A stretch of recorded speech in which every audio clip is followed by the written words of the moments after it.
Welcome to the Achieve Workplace Culture podcast, where Wendy, Chris, and Eric explore the latest news stories, their work, and trends for creating and maintaining a healthy workplace culture.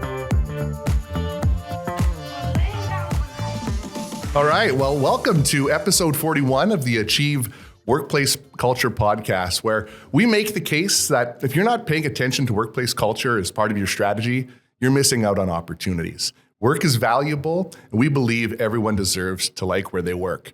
I'm Chris Downey. We're doing things a little bit differently today. I'm actually your host today. Eric Stutzman, who is our usual host, is away today, so I'm going to facilitate some conversation. And a little bit different than normal as well is we actually have a special guest joining us, who I will introduce in just a few moments. But I am here with my co-host, Wendy Loewen, today for this exciting podcast. How are you doing, Wendy? Thank you for asking, Chris. I'm doing remarkably well. We're recording on a Thursday, but I feel like I'm still running on all the energy and enthusiasm from the weekend.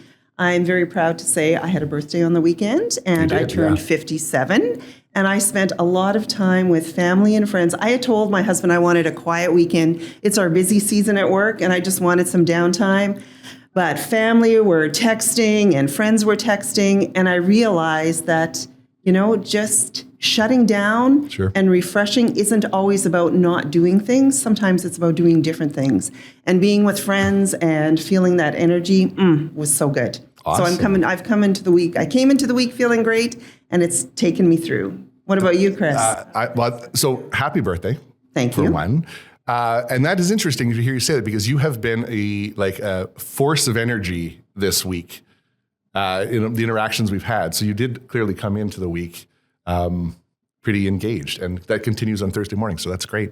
I'm doing really well, and I'm going to tell you why I'm doing so well. Although it is a little snowy outside today in Winnipeg, yesterday on my way in, and I've commented on this in previous casts before, the dancing roller skate person was out yesterday, and For those that are just hearing for this first time, just across the street in the nice weather, one of the things we love about working where we work is our community. And there is an individual that dances on her roller skates most days, and it is so fun to see. And she's just a fixture in the neighborhood. Of course, through the cold weather, that's gone away. So I was walking in the office, I saw her out doing her moves. I just felt really good. And that's kind of carrying on. So listen, as I mentioned, we're doing things a little bit differently today. We've invited a guest. In our episode today, we want to take a look at this idea of power and the right use of it, and the relationship between power and culture change. I'll introduce our guest in just a moment, but we will run through our typical format. We'll have some great conversation, probably do some rants and raves, if not at the end. Considering the subject, we'll probably do some rants and raves during our conversation. And as usual, we will do some actionable items at the end just to summarize. So for the listeners, they can have some takeaways here. But this idea of power, this is something, Wendy, you and I have been talking about often with Eric. This is something we've wanted to introduce in the podcast. So when we started kind of diving in this idea, we thought it would probably be great to bring somebody in, someone that's been doing some deep thinking in this space. And I want to say I'm going to introduce our guest, Jeff Couillard, just a moment here. But Jeff and I actually met, I'm going to say probably about 6 years ago through a mutual friend and colleague, and we were just partnering up on just some small work things. So Jeff and I just kind of got to know each other just through some video calls. But every time I would talk to Jeff and the subject of power would come up, I would be intrigued. And I would want to hear more. And so that's kind of kept, Jeff and I've stayed in touch over the years. But in recent years, now Jeff works out of the Calgary area. Now, when I find myself heading out to Calgary, I always try to book some time with Jeff for coffee or breakfast. And we always have such rich conversations, not always just about power, but every time we wrap up the conversation, I'm thinking more. So when we talked about this idea of wanting to engage in some conversation on the right use of power, let me introduce Jeff here a little more formally. As I mentioned, he's a colleague and friend of mine, but Jeff is probably more importantly than that. Jeff's a father of 3 kids. and 3 dogs as well. So it sounds like a pretty active house, and also a husband of 1 psychologist. So I'm sure there's some pretty interesting conversations that go around the dinner table there. Jeff is also the co-CEO and chief learning architect of the Ally Co, or Team Taco, I think as they refer to themselves. And Jeff's on a mission to help leaders and teams understand and navigate their unique power dynamics to create higher levels of connection, trust, and performance. And just on that mission alone, you can see where the alignment comes in and why I enjoy talking to Jeff so much. And Jeff is also a past board member and a current member of the client services team at the Right Use of Power Institute. So can't think of anyone better for this conversation than Jeff. So Jeff, how are you doing this morning? Well, thank you both for the warm welcome and for bringing me on the podcast. I am doing well. I'm going to say really well, I think. If I just pause and reflect, I was listening to you both check in and I was like, how am I really doing? And I'm doing well. I'm busy with work, busy with kids, lots of meaningful things going on in my world these days. And so I have no complaints. That's excellent. Really, that alone we could dive in onto what does really well mean. But I think let me ask another question, maybe before we dig into the more of the heavy topics that we want to get into. We'll start with just a bit of a broader question. This is a question I know Wendy likes to ask often. So Jeff, I'm curious. What are you thinking about lately? And is there a book or something that you've either seen or heard recently? Is there something that's really got you thinking? Would love to hear what's been on your mind recently, and maybe that is leading to this doing well. Anyway. Yeah, no, good question. And I've got a couple things that have been percolating for me and a couple things that I've been accessing. So I'm not going to tie myself to just one. I'm going to give you a couple, I think. Okay. First one, I think, is the work of Frances Fry and Anne Morris. I'm not sure if you're both familiar with their work around Fixable, I think is the book that most recently came out. And they have a podcast, I believe, called Fixable. Just really excellent thinking around workplace dynamics and power. And Frances is a Harvard Business School professor, and her wife, Anne, is a consultant in the leadership space. And they bring a level of nuance to the leadership conversation that I'm not finding in lots of other places. I mean, I'm finding it certainly in your podcast. I listened to a few over the last week or two, and that next level down discussion about what's really going on in the workplace is something that Anne and Frances really dig into, which I really appreciate. And so I'd recommend checking them out for sure. The other podcast is The Ready, At Work with The Ready. The Ready is an organizational design firm out of the US somewhere. And again, really, they get beneath the surface, down into that kind of messy territory of human dynamics and what we actually need to be looking at in organizations, as opposed to maybe some of the more tactical quick fixes, or kind of we'll talk, I'm sure, about models and frameworks and all of those things at some point. But they do a really nice job of communicating really clearly kind of what's going on with some of these organizational patterns. And so I've really been listening a lot to their work. And the final one I have to give a shout out, because it's not new, but it's always powerful for me, is the work of Bell Hooks. I just recently reread her book, All About Love, which I think should be mandatory reading for anyone who finds himself in a position of power, whether that's as a parent or as a leader, to actually dig into what does love actually mean and look like in the workplace and more broadly for us as humans. So those three really stand out for me these days. I love that, Jeff. Thank you for that. So there's a few, we'll make sure those references go in the show notes for sure. And I really like what you're talking about this idea of going a little bit deeper. And I find, as you mentioned, a lot of times we kind of skip on the surface of what we're seeing and we draw conclusions, but we don't necessarily go deeper. I think the subject we're here to talk about, power, is one of those things that requires us to dig a little bit deeper to recognize how that influences. So let's dig in here a little bit, Jeff. Let's talk about, maybe tell us about power. I mean, power means different things to different people. So I'd love to hear from your perspective. When we say the word power, what do you mean? And even where did you first really learn about it? Or what is it? How would you define it? Can I flip that question back to you both? Sure. Yeah. And invite your definitions maybe as a starting place, because one of the interesting things about power is that everyone has a unique perspective and a unique understanding of it, because we've all experienced it differently in our lives. And so I'd love to hear, from each of you, how would you define power? And then I'm happy to give kind of the right use of power perspective on it. Well, as I said, after our conversation, I really started to reflect on what does power mean to me. And on a personal level, I think it's maybe not the same thing, but it's akin to feeling like you have some agency. You have some ability to influence change, that within whatever your sphere is, that you have some autonomy, you have the ability to make decisions that are in the best, what you deem are in the best interest of maybe yourself, your team, the people around you. But that power somehow for me became very linked to decision making and the ability to do that and to think about the impact that the ways that we are, the decisions that we make, the way that we communicate them, that is a manifestation of power to some extent. That would be my most honest response in terms of what I think power is. But I also know that my first inclination was to think about power in our current, political context is not a positive thing. And I did an informal survey this morning. I walked around the office and I asked more than a handful of people, like, when you hear the word power, what's the first thing that comes to mind or your emotional response? And not one person had a positive response to it. They were all like, ooh, there's imbalance, it's misused, it's domination. And as, with a few people, we went a little bit deeper. And then there was a coming around. It's like, well, maybe it's not all bad, but it's the way that it's demonstrated and it's used. Experience, and probably, yeah. So, I think that the word power in and of itself needs to be unpacked. So starting with the definition of what it is, I think is pretty important before we move into the use of power or the right use of power or the misuse of power. Mm-hmm.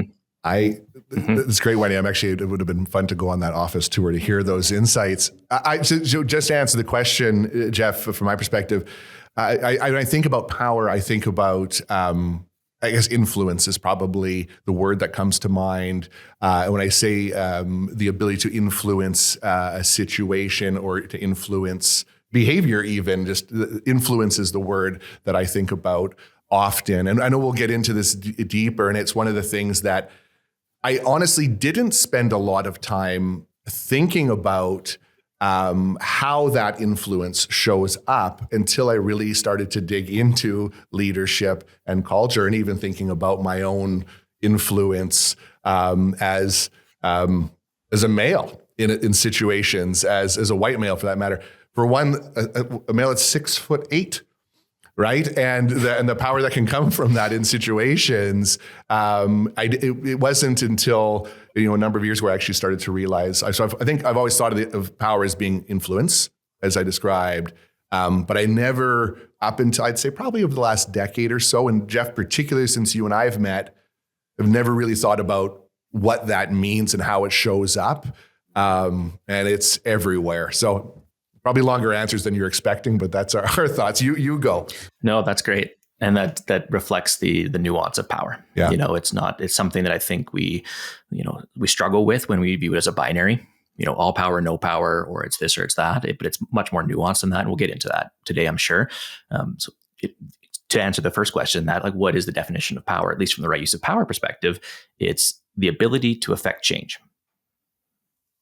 That's it. Really simple, really neutral. Right, that change can be positive or negative, right? But it's the ability itself. And so influence, Chris, when you talk about influence, I view influence as like a pathway for power. Right. If that influence affects change on someone, then we've used influence, and that might be, a softer use of power, or but there's actually the physical hard power of actually affecting change in the world. I've got 3 small kids, and I remember distinctly a moment in time, a scary moment in the kitchen where my 6-year-old at the time comes barreling into the kitchen, and I'm transferring a big pot of water full of hot boiling pasta water to the sink, and he bumps my elbow and the pot starts to shake, and I'm like moment of panic because I just have visions of this thing happening. And I barked at this kid as loud as I've ever barked at him to stop what he was doing and get out. And he left in tears. Right. And that was a moment of power with strength, power over, power to protect someone. That's an example of a use of power, right? That's not my default use of power. And that's why I probably scared the crap out of him. But if I didn't have the pot of water in my hands and I saw him barreling towards my wife, I would have grabbed him to protect him, right? So there's that actual physical manifestation of power in the world. Can be physical, but more often than not, it's like you said, it's through influence, right? We're communicating to other people to affect change in their world. I sometimes add a little bit to that definition, the ability to affect or prevent change. Because often when I look into the world, I see leaders using their power to uphold the status quo, and they're actually getting in the way of progress or innovation, right? And so they're using their power to protect instead of to affect change, right? So again, we're getting into some of the nuances here of like, how does power actually being used, and what's the impact of that on people? And I think that that's the underlying, Right Use of Power Institute is really about helping leaders understand the power they hold, more like higher levels of awareness, so that they can look at the impact they're having in the world and see if that aligns with their intentions. So we talk a lot about intention impact, right? And closing that gap. And there's lots there. Like we could probably spend the whole day just talking about how to close that intention impact gap, but kind of fundamentally the ability to affect or prevent change would be how I would approach power. Yeah. I think there's a part 2 to that question. But I'll get to that part 2. But even on that alone, I really like that, to affect or prevent change, which I suppose in of itself is that effect. And I wonder, well, I shouldn't even say I wonder, but this is a bit of a curious question around probably how often does that happen when someone is actually roadblocking change, but aren't even necessarily recognizing that actually is how they're using their power. They might not even know that it's present just because they're not necessarily. I'm actually thinking about myself over the years where I probably did prevent change from happening, and probably use my power to do so. But I didn't go, I'm going to use my power here to stop this thing. But it's not active. It's a passive. It's a passive use of power. And so one of the big shifts for some leaders is seeing misuses of power, not to jump right to the misuses of power conversation, but seeing misuses as both overuses of power, kind of that overt power over I'm making decisions that are not good for you type power, to the abdication of power. When we're in a position of power and we choose not to use it to affect positive change, that's just as bad outcome for the people we're there to support as the overuse. And so getting more awareness and a better nuance of what power looks like when we overuse it and underuse it, right? And the misuses. Well, and Jeff, as you're talking, I'm thinking about a conversation that I had with a group of individuals yesterday, and we're looking at a process for development of materials. And so we really drilled in, and the people around the table are the people who are actually, they're using the systems that have been designed, and they know it from the inside out. And they pointed out all of these things that we actually need to change to make the system better. And in that moment, I realized how much work that was going to be, but also how systems tend to perpetuate themselves. And that in a leadership role, if you don't take the time to ask the questions, to listen, and to get into that really almost uncomfortable zone where you can choose to keep things the way they are, the status quo, or you can say, I'm not the only person who has a level of power in this system, and how do we not allow the system to make us serve it, as opposed to the system that we are working in, it serves us. And so there's that ability to, as you said, it's not just to affect change, but to be instrumental in that change, and to actually be open to it, regardless of, the work that's involved, or the voices, where it came from, who pointed it out. The best idea is the best idea, regardless of where it comes from. A thought on that. Sorry, a response to that, Jeff, before I... And I did have one question in that, Jeff. You might have a response there, but I also think that the right use of power, like you said about your son with the boiling water, sometimes in a leadership role, it's about saying no to certain things. It's about putting brakes on certain things. So the right use of power, in my mind, isn't just it becomes a free-for-all, that people can make any decision they want, because there's always a domino effect or a downstream effect, a ripple effect on other people and individuals, as well as the system. So how do you, where do you balance that? Yes. Yeah, right use of power certainly doesn't mean anything goes. You say yes to everything. It's really, it needs to be needs and values based, essentially. So the use of power for the sake of what, right? And most often we don't have alignment and transparency and agreement on what the what is that we're working towards. And that's a lot of the work that teams need to do, is to align fundamentally on what are we here to do, and what are the different roles that play a role in that, and how do we stay in alignment with that, or in right relationship, we call it, like right relationship with each other, right? Because sometimes people think, and there's organizations out there, looking to flatten the hierarchy, right? And there's this world, sociocracy and holacracy, and some of these, ways in which we can decrease or eliminate role power in the system and move away from that real strong hierarchy. That, of course, like that's just one type of power. Role power is just one type, right? We also have to acknowledge that we have personal power. Jeff shows up with his personal power at any given moment, right? In this podcast, you're the host and the question askers, I'm the guest. There's a power dynamic here.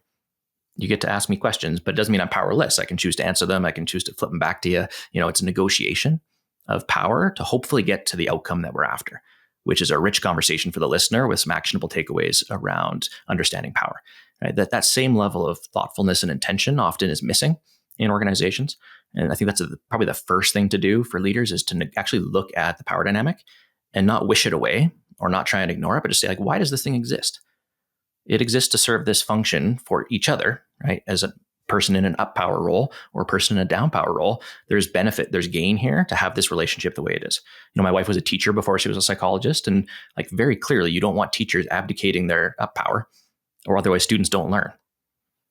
In the same way that we don't want leaders abdicating their up power, or coaches or doctors. There's a reason why those dynamics exist. We need to lean into them and negotiate them. And I think that's the missing piece, is negotiation is often a one-way street, right? A person with power does the negotiating, right? And we're seeing lots of examples of this in the world these days. But when we can open up that space to say, hey, let's co-create this relationship, right? Let's spend some time and help me understand what you're hoping from me in a leadership role, right? And here's what I expect of you in this down power role or this subject matter expert role. And let's just get really, really clear about what that role power looks like. I think that the workplace is actually a place where we can get really much more clear about power dynamics than maybe other places in life, parenting or, at relationship with friends and colleagues. Like those things are a little bit fuzzier sometimes, but in the workplace, like it's pretty clear. We've got a job to do as a team, and we've got jobs to do as individuals. And oftentimes it's just muddy. It's just too fuzzy. Sure. That's very interesting, Jeff. I actually, philosophically, we very much agree. The opportunity within the workplace to get it right is much easier than it is out in life. But if we can effectively do that, it'll help people deal with those stresses of life.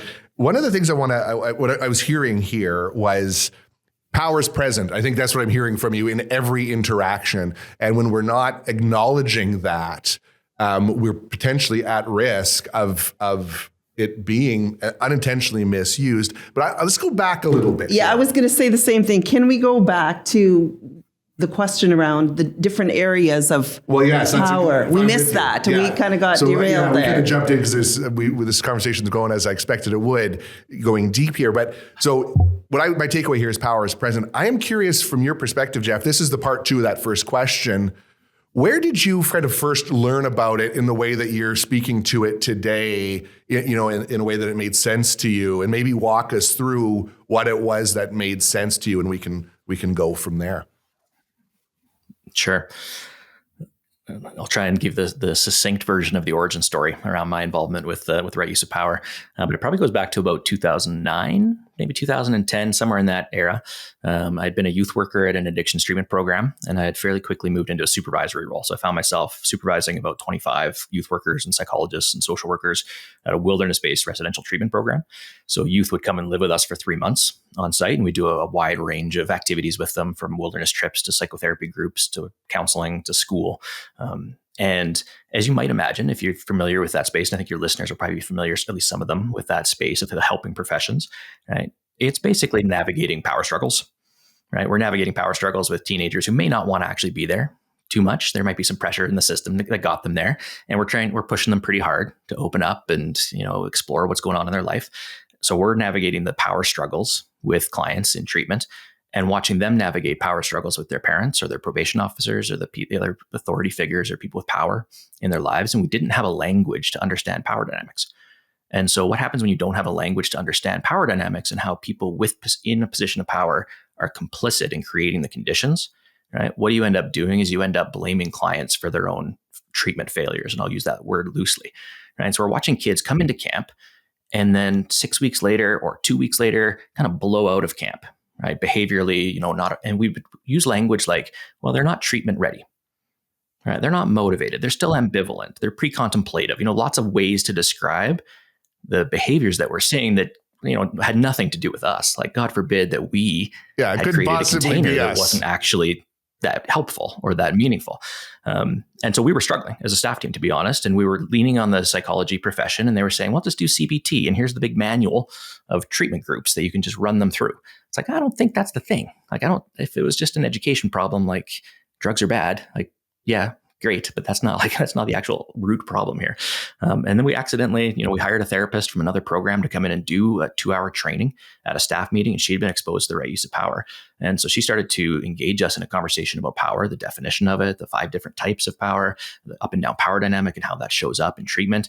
And it was the first time I looked around the room, and every single one of my staff was taking notes, leaning in, like, this is the thing that we've been missing to understand what the experiences that not only we're having, but the clients are having in our care.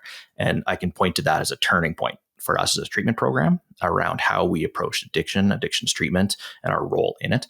So I got a taste of it there, and then watched it unfold in treatment, and watched our outcomes actually like improve dramatically, right? When we actually got more focused and aware of what power is in the system.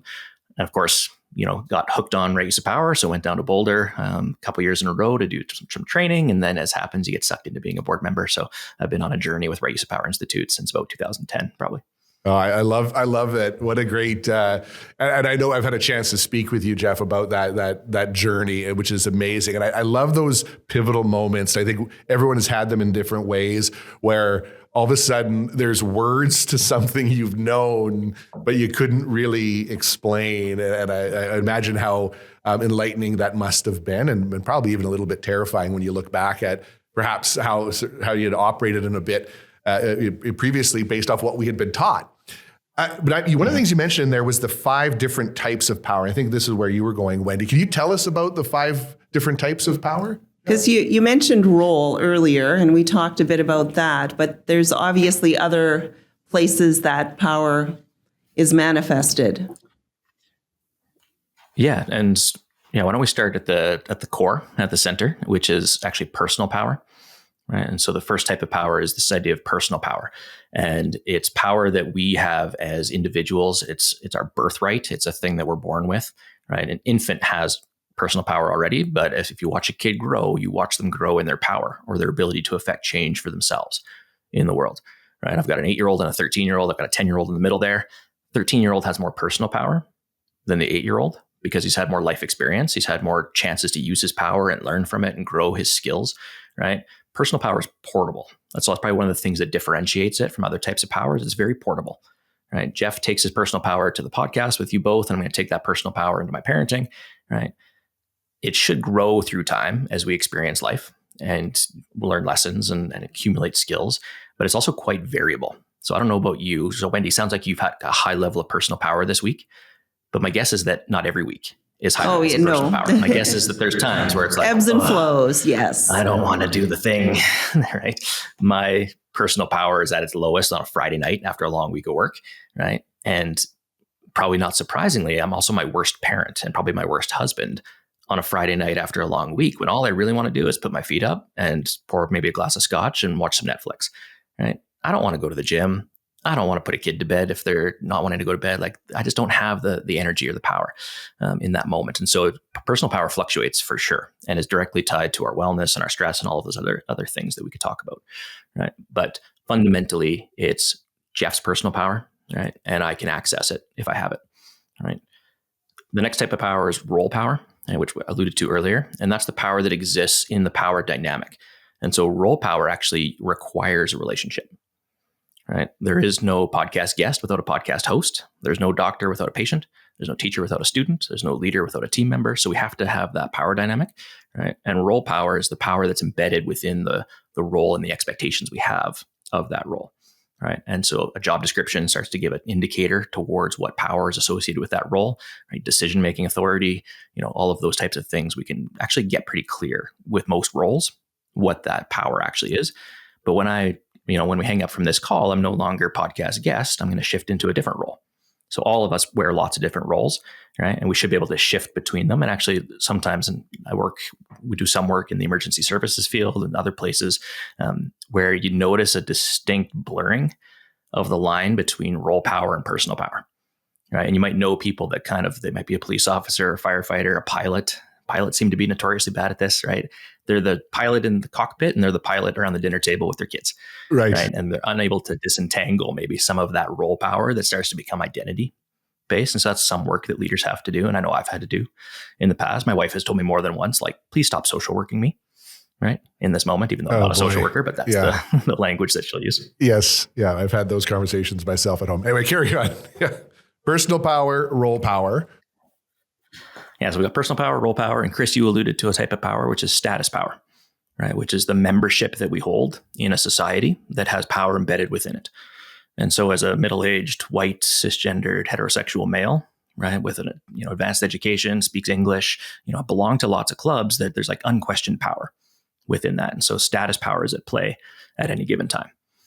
Right. And so those are the three kind of core types of power that we can look at an individual and we can see their personal power, the roles they occupy, and maybe some of their statuses. Some statuses are invisible, some are visible.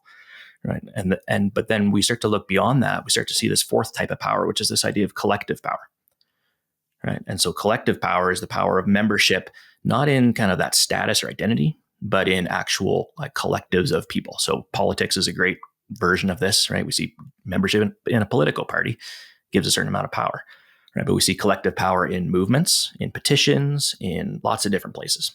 Right, unions, a great example, like in the workplace, we would see this collective power kind of starting to form, usually as a response to the fifth type of power, which is systemic power. So that kind of big outside of the circle is this idea of systemic power, which is the power that the system holds to perpetuate, right, the status quo or to make changes. Right? And oftentimes we see mobilization of collectives to address systemic issues of whether that's marginalization or oppression or just imbalances of power. And of course, we're seeing that play out. You don't have to look past the headlines to see these different types of power starting to play themselves out in the world. But high level, those are the 5 different types that we look at. And it's one of the things that often leaders, and I know I had to kind of rehabilitate my relationship to power, and understanding the 5 types was helpful because it's really easy to just focus on personal power or role power, or those really narrow slices, and individualize it and say, well, it's just Wendy doesn't have it's Wendy, right? As opposed to Wendy in the context of status power and collective and systemic and navigating all of that. Yeah, well, that very well. I'd say that very succinct to explain those 5. That was really well done. So we've got personal power, role power, status. Those 3 core that you mentioned, Jeff, and then stepping outside of the individual that gets into collective power and then systemic power. And even thinking about this already, I'm just thinking about things I heard as a young person. It's like, oh, just pull yourself up by the bootstraps, and everyone's kind of dealt an equal part. It's up to you to do what you do. If we're not really factoring in the systemic powers that are at play, again, I think going back to your time in addictions, Jeff, we're putting everything on the individual when there's just so much more that's at play. Let's in that we thinking about this in the context of, I want to bring this into leadership and workplace culture. I think you've described that well. What impact does power have when we think about culture in an organization, or even trying to culture change initiatives for that matter? But when you think about those 5 forms, how might they show up, Jeff, in a workplace culture? Yeah, can I flip it back over to Wendy briefly? I saw you lean in a little bit, like you maybe wanted to comment or. Oh, you're very astute. I'm thinking out loud physically with my hands, even though there's an internal dialogue going on. Well, what you said about your work in the treatment center and how the impact of that group of people who were in a leadership role, it wasn't the change that needed to start with the people in treatment. It needed to start with you as the facilitator, as the therapist, the counselors in that role. And so for me, that was just sort of a moment where it's like, oh, that's very aligned with when you think about a work environment. It's very easy if you can create a culture of blame when things go wrong, to blame the individual, as opposed to say, what is my role as a leader? What's my role in impacting change in a positive way? And rather than focusing on the external, the people around you, you start with yourself in terms of what's the impact I'm having in my role with my status, that there's by virtue of the role that we hold within our organization, there is an impact, and we can choose how to leverage that and to move away from the blame.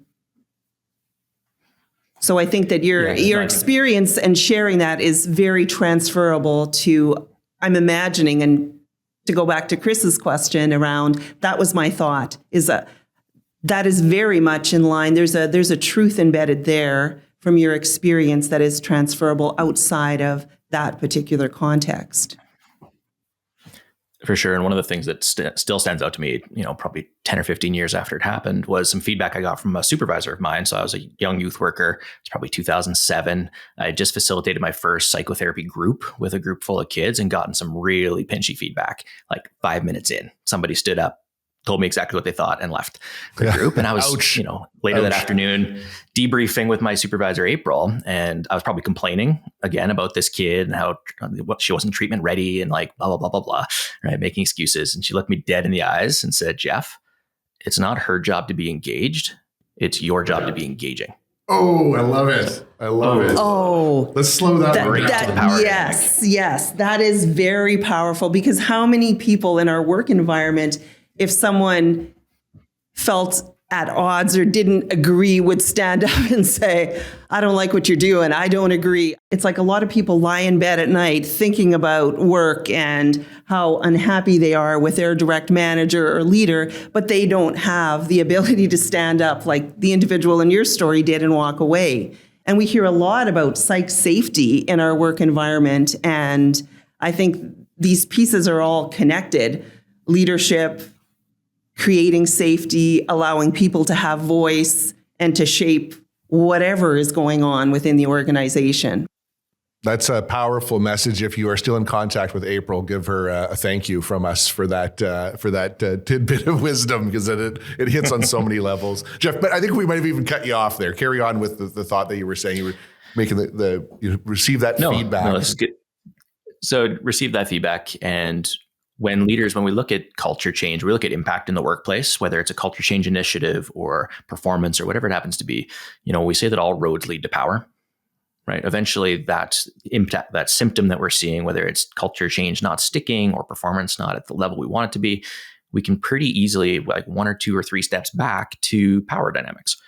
And leaders often misusing power, not through ill intention, right? We don't meet leaders who wake up and say, I want to create chaos in my organization today, right? I want to, keep us stuck. I want to prevent us from innovating. I want to do all these things. And yet you go and talk to frontline staff or subject matter experts or individual contributors, and they're like, oh yeah, like if I didn't have to do this, and if we didn't have to do that, and if this wasn't the way that we were doing this, it would be better. It would be, the thing that we want. And so, there's that gap between leaders' good intentions, right, to create belonging or inclusion or drive performance, the actual impact they're having. And that's the space that we need to be more aware of our power, because that space in between those two is usually unconscious uses of power or unawareness of the power that they do have and how that impact is playing itself out, right? And so when I think back to addictions treatment, like the gift in that was kids who would tell you exactly what they thought in the moment, right? The feedback loop was so quick. Most feedback loops in organizations are like a year long, and it's people quitting quietly and leaving the organization. It's a retention issue that doesn't get flagged until we actually review the HR numbers. But the signs are there every moment, every interaction. We can see if people are leaning in and pushing back in meetings when we know they disagree, or if that conversation is leaking out into the hallway or into the private DMs and the Slack channels, right? There's all of that information is readily available, but the leaders can't see it because of the power dynamic. And we can talk a bit more about that up and down power dynamic and how that manifests and creates a lot of these conditions for lack of feedback and unawareness on the part of leaders. Doesn't excuse them, right? But we should be able to predict. The thing about power that's been most helpful for me is that once we get closer and more aware of our power, we can start to predict some of these outcomes around psychological safety and burnout and communication, and we can shift into proactive instead of reactive. A lot of leaders are on their heels, just reacting to the world that's coming at them, whether it's internal or external. And there's a shift that happens when you become more conscious of your power. You notice things and you get curious about them and you lean in a little bit and you get ahead of some of those maybe downstream outcomes. Can I ask a question about burnout? I'm curious about I have my own internal narrative going on around burnout and power. What do you see as the link between those two within the workplace, whether it's for leaders or for just everyone within an organization? How does power and burnout, how is that connected? And if you could solve for burnout in your answer, that would be great, Jeff. Solve for it? Yeah, the silver bullet. I think that's a great question. It's probably its own podcast episode, and there's probably better people out there. I can think of a handful of right use of power instructors that would be great guests, and so I'll connect you with them. There's a reason why in the right use of power framework, there's a couple of like handrails that we use all the time. One of them is that feedback is an investment in relationship, right? And so understanding that feedback is a gift, feedback is a thing that helps us get clearer about our uses of power and our impact. And so we need to foster it, and we need to give it and receive it. And, there's work there to do. The other one is self-care is ethical, not optional, right? And that strikes to the leaders who are burnt out. I know when I've been burnt out as a leader or a parent, I'm most at risk of misusing my power. And my misuses of power are going to create the conditions for other people to burn out too, right? To be stressed out, right? To not get their needs met. And so it's a little bit of a tired analogy, that whole put your own oxygen mask on first before you put it on for your kids in the airplane. But it's really true, because as a leader, right, I'm going to be less conscious of my impact and how my power is showing up the more burnt out I am.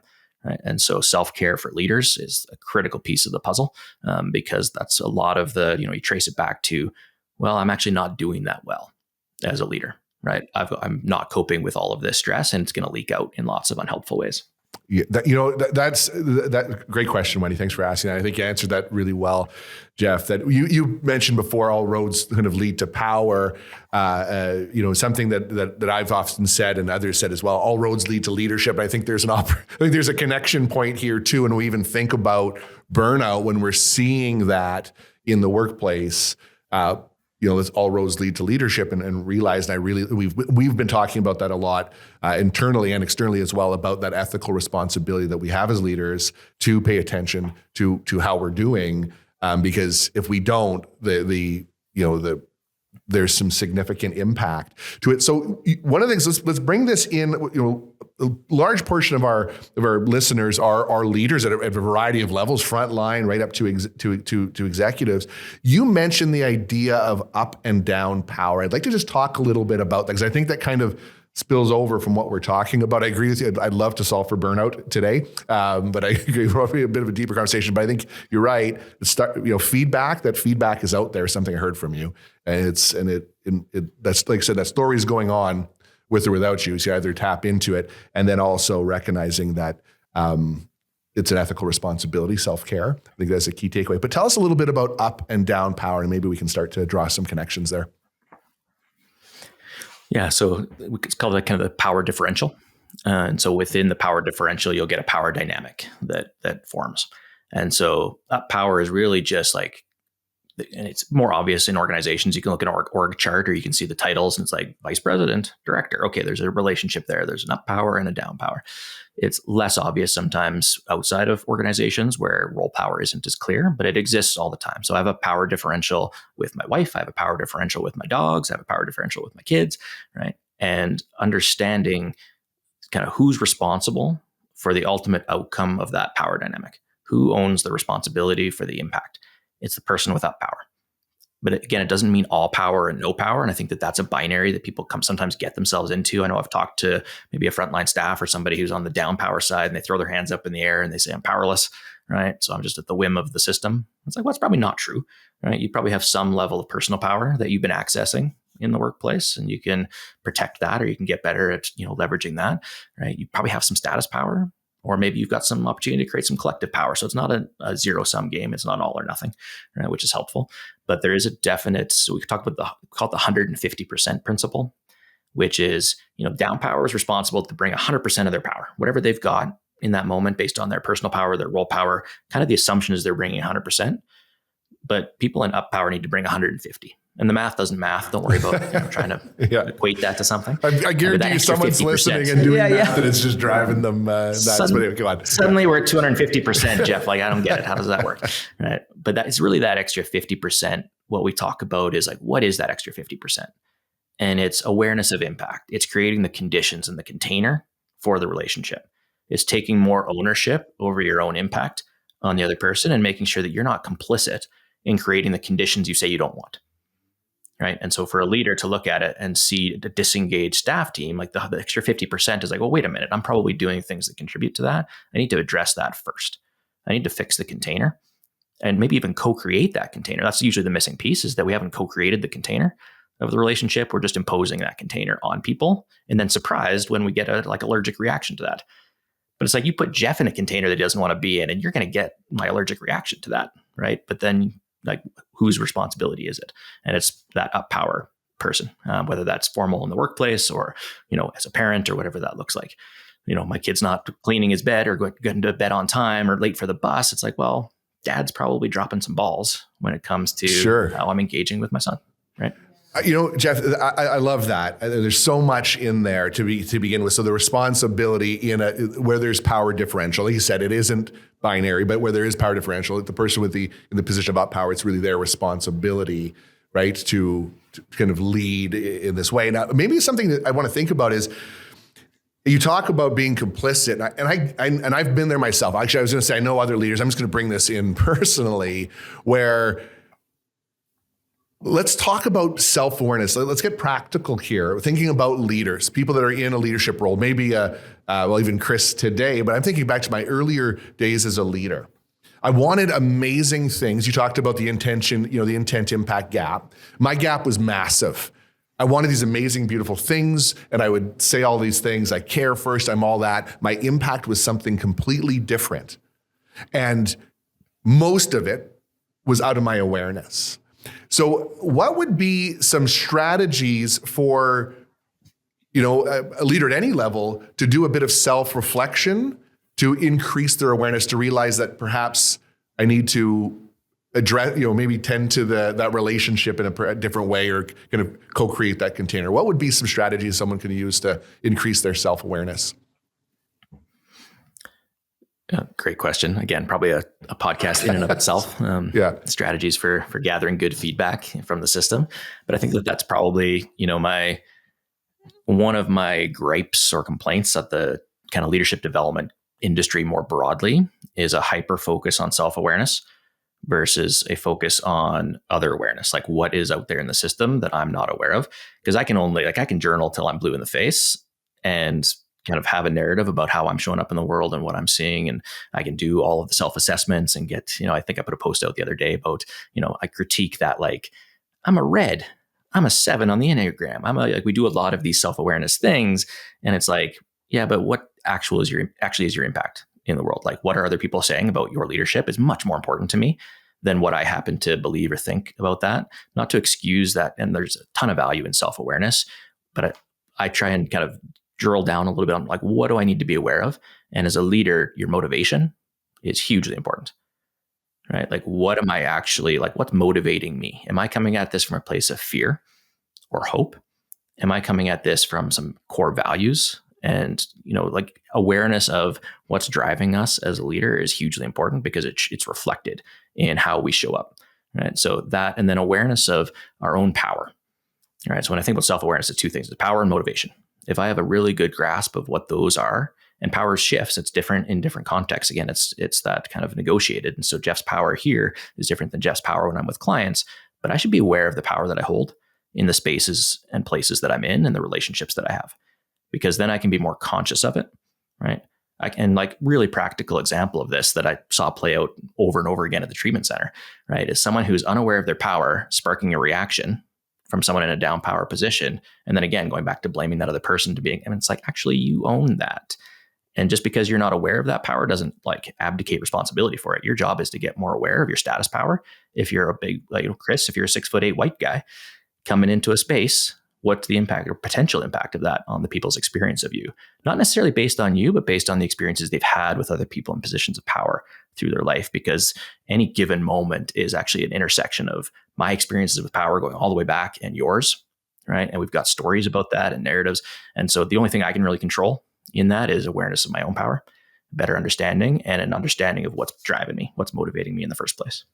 Jeff, thank you for saying that. I actually, if you'll indulge me, I would like to share a story, because it touches on what you talked on. So, but I want to capture what you said to begin with. We talk about strategies for leaders. One is, I very much agree with you on the self-awareness piece. And I fought my urge not to give a quippy response to your LinkedIn post because I agreed with it very, very much. And she held back on that in that moment. But you're absolutely right around how can leaders assess. What I'm hearing from you is look at what's going on around you and what are those indicators, right? And maybe it could even be someone's not coming into your office. No one's even come to see me in the last little while. That would be an indicator, sending a signal that maybe there's something at play.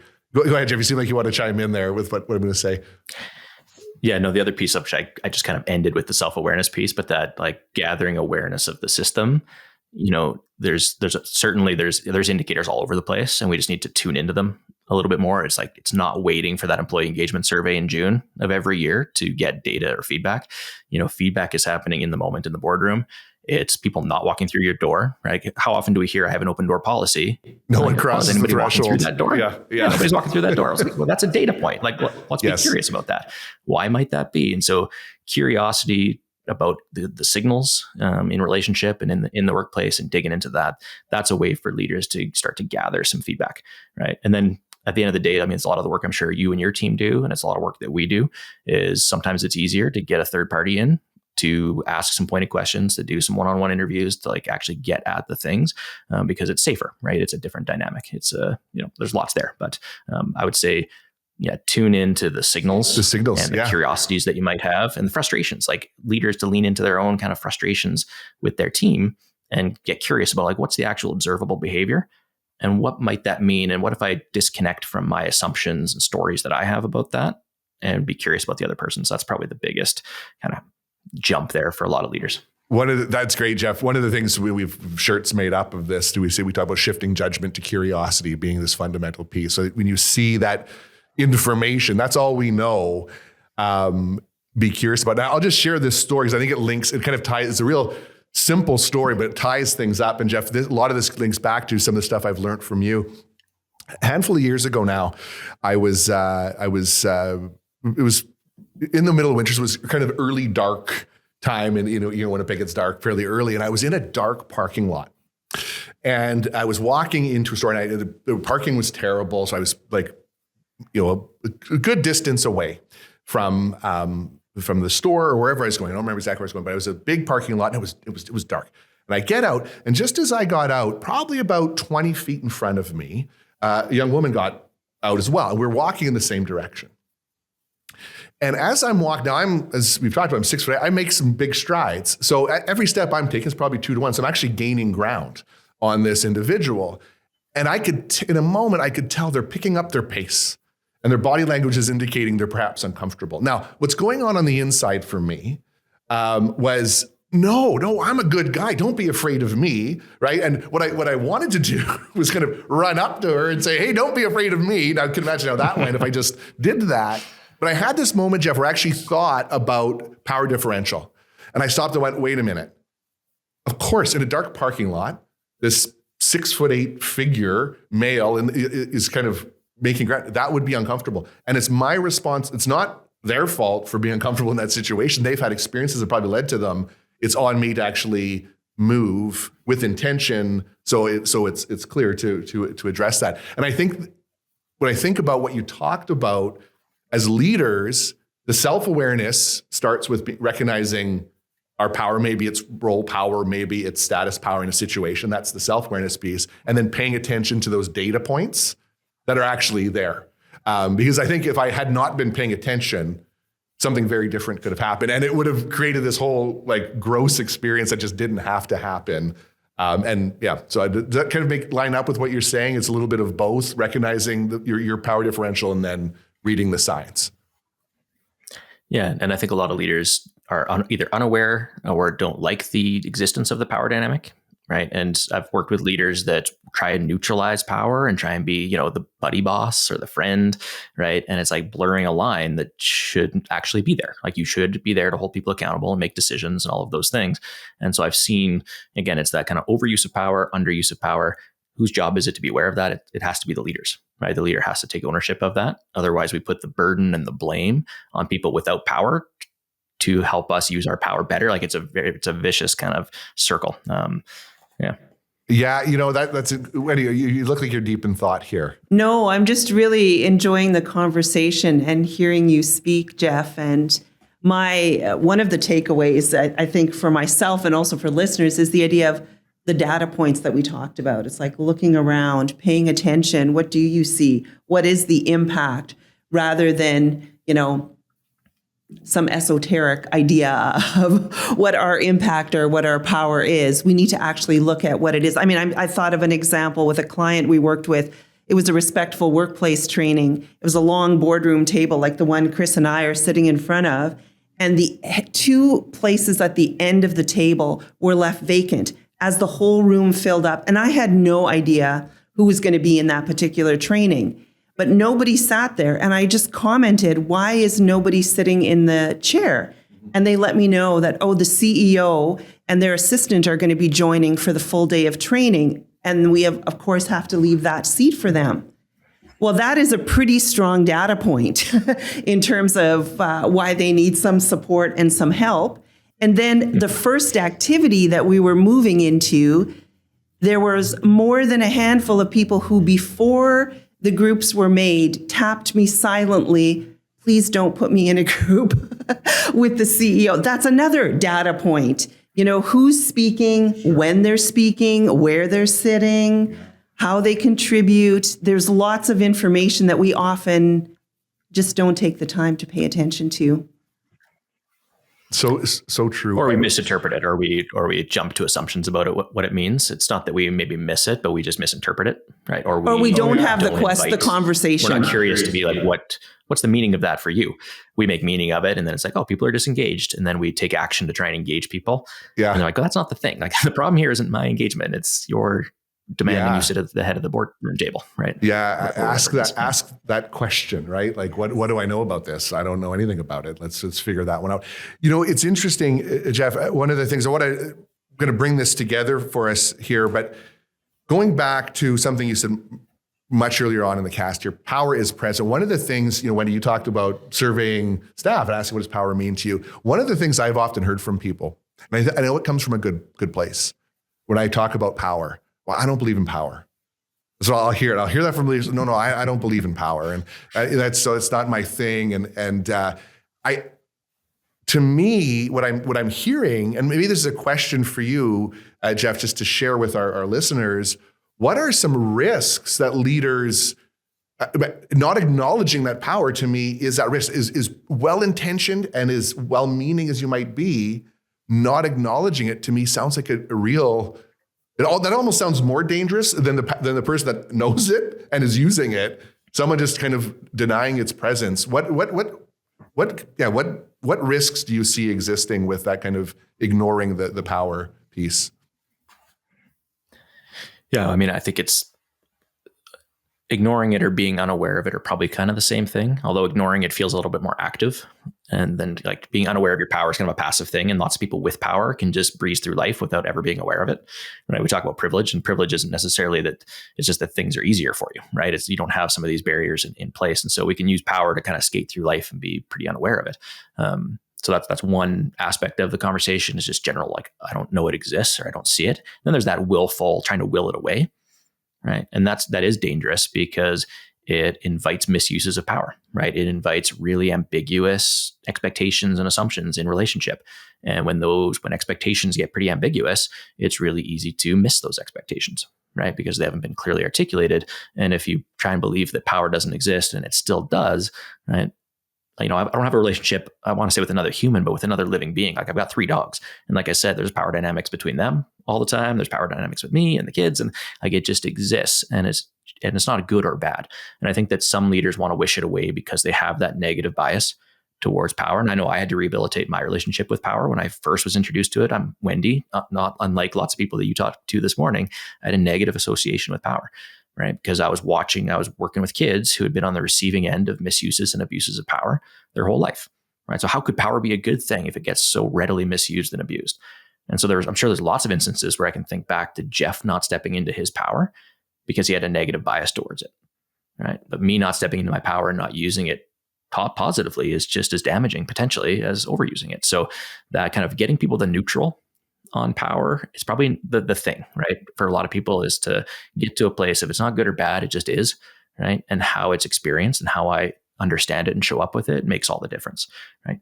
Yeah, it's not good or bad. It just is. And it's what we then do with it is where the good or bad actually lives. Jeff, there's so much we could talk about here realistically, and there's probably multiple casts we can spin off from this. And I'm curious to really give you a last thought on what we're talking about here. We've talked about a lot. We've bounced all over the place, which is exactly what I expected would happen, and that's great.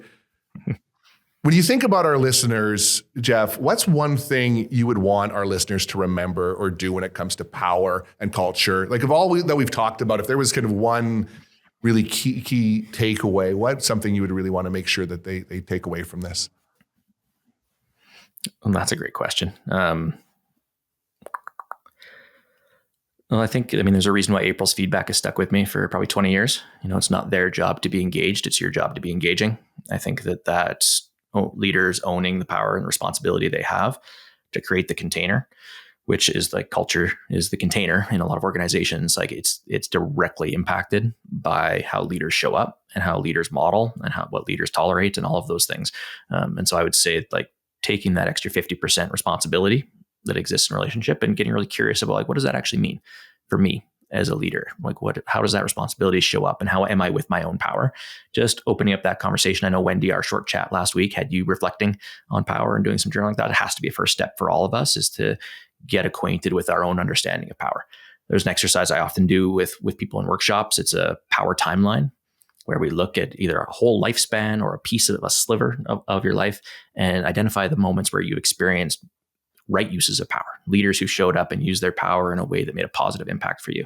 And let's talk about some of the low points, some of the misuses of power that you've experienced, and start to reflect on your own journey with power and how that has informed who you are in this moment and how you understand and navigate your own power, because that has to be a starting point, right? We can't ask other people to use their power differently until we're well acquainted with our own and how it shows up in the world. And so there's some exercises, some reflection that people could do. That's probably a first step, would just be to think back, what's been my experience with power?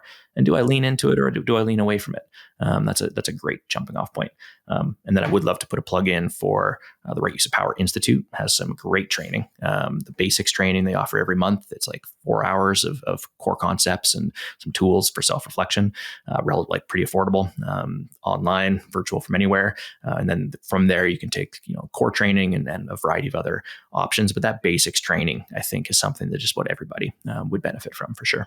I love that. So my takeaway there is it's not their job, going back to April's feedback, to be engaged. It's your job to be engaging. And the takeaway I'm hearing from you is own the power that you have, particularly in a leadership role. But I think that actually can apply to any of us because, again, it isn't that binary. I really, really like that piece. And one of the things I would say, one of the standard things we do on this podcast, I don't think we even need to get into today because I'm gonna do my own. We do rants and raves at the end of our podcast where we kind of rant about something that we've seen that hasn't gone well, or maybe rave about something. I'm going to just say the rave today is April's feedback for Jeff back in 2009, because not only clearly, Jeff, is that still affecting you, but it's now that kind of is spilled over and had effects. So I think that's a good rave for our day. Jeff, I'm curious. I want to thank you for taking time to be here with you. But maybe just you mentioned the Right Use of Power. We'll make sure there's connections in our show notes. But where can people find you if they want to kind of learn more about Jeff? Oh, for sure. They can look me up on LinkedIn. That's probably the place that I'm most active on the socials. So LinkedIn is a great spot. People can check out our website at theallyco.world to learn a bit more about the team and the work that we're doing in the world. But LinkedIn is probably the fastest path to me, and I'd love to connect. So if somebody's listening to this and it resonates or they're curious about something, don't hesitate to direct message me or connect, and I'll point you in the right direction. Love it. Yeah, Jeff, thank you so much for your time and your openness to do this. I know we just talked probably a week and a half ago. We got our calendars open. You made yourself available. That's not lost on us, and how valuable your time is. We really, really appreciate the conversation. And how'd the conversation go for you, Wendy? It felt pretty rich to me. Yeah, I very much enjoyed it. I'm grateful for people who care so much about the work that they do and the people that they work with. and creating a fairer and more equitable society. And we all have our part to play in that. And I feel inspired by the conversation. So thank you, Jeff. I have a whole list of takeaways. And the first one was to really, focus on being well, creating great feedback loops, looking for the data, paying attention to what's going on around, and to actually own the power that we have, and to think of it as a privilege, not a right. So thank you. Well, thank you both. It was a real pleasure. Okay, wow, that cast went exactly as I expected it. The right use of power. I can't thank Jeff enough for that in-depth conversation. I actually feel like we just scratched the surface on so many things, but there were so many takeaways, and I'm buzzing with energy as a result of that conversation. And there was 3 key takeaways that for me here that I want to share with you all. And the first was this, that power in relationships is present always, and actually not acknowledging the differential in that power differential or downplaying it or ignoring it can be potentially dangerous. And that becomes the recipe regardless of our intentions. Could be the recipe for the misuse of power, even if it's unintentional. So the first key takeaway for me is to acknowledge that power is present in a relationship, and understanding those dynamics is imperative. And the second, and this maybe links to my second takeaway, is being self-aware. Very important. As a leader, understanding maybe your status power or your role power. But self-awareness, while good, that really is more links up to your intent. It's actually, as Jeff mentioned, the other awareness, paying attention to those, the data points that are out there that are actually indicators perhaps of how you are impacting those that are in your circle, would give you, and it can give you some insight as to whether or not you are utilizing your power in we'll say, the right way. So that self-awareness, but other awareness is that key takeaway. And the third really excited me the most is that our workplace is really probably the easiest spot to get this right, because we're doing work towards common goals. There's job descriptions. There's an opportunity for clarity. We want to make sure we get these things right, because understanding the power dynamics that are at play is probably easier in the workplace than perhaps it is in some of the relationships outside of work. But it requires intention.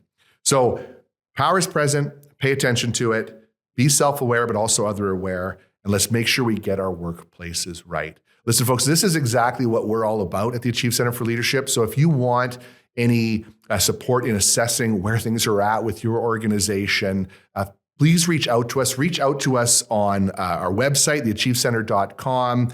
You could hit Wendy, Eric, or myself on LinkedIn, and reach out in whatever way you can with your questions. You don't have to. Everything doesn't have to be bringing Achieve in to do it. We have a lot of free resources we could provide support for you. More importantly, we want to just connect with you. Thank you for taking time to listen to this podcast and others. Keep your feedback coming in. We love to make sure that what we're talking about is most relevant to you. So do reach out to me, Wendy, or Eric on LinkedIn, and we'd love to hear your thoughts, the good and maybe the constructive feedback as well. But thank you for devoting time again this month to listen. I look forward to speaking to you again in the next month's episode. Thanks very much.